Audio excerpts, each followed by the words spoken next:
اولنی سوال دا راځي زړه کې چې په کار دا و چې امام بخاري ان الحمدلله ویلی د هغې نه بعد کتاب ډایرکټ یې شروع وکړه باب کیف کان بدء الوحی او بسم الله وی او بس ولې داسې ونه کړه جواب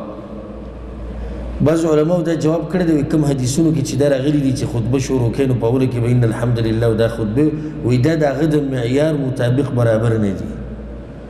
د امام بخاري معیار خو ډېر څه دی اوچت دی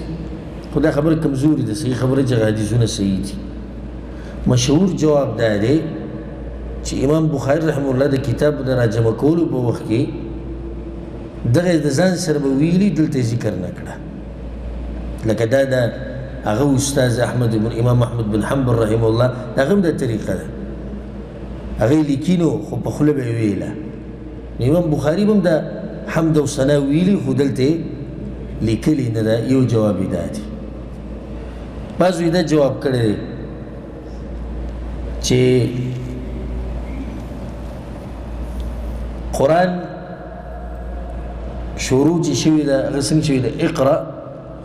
بسم ربك الذي خلق نو ده صرف اکتفا وکړه بسم الله الرحمن الرحیم او په دې کې واضح جواب هغه دا دی چې د ځان سره به یې ویلي خو یې دلته لیکلي نه ده خو بعضو علماو بل جواب کړی وایي کومو حدیثونو کې چې دا راغلي ده چې ان الحمدلله به وي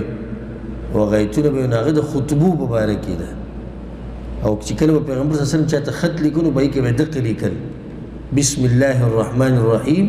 من محمد رسول الله صلی الله علیه وسلم الى فلان نو امام بخاری د خپل کتاب داسې ګڼي چې دا یو قسمه رسالې دي خطونه دي د امت ته نو ځکه پکې دلته څه نه ده لیکلي ان الحمد لله دا خطبه نه ده ویلي خو دا خبره هم داسې مضبوطه نه ده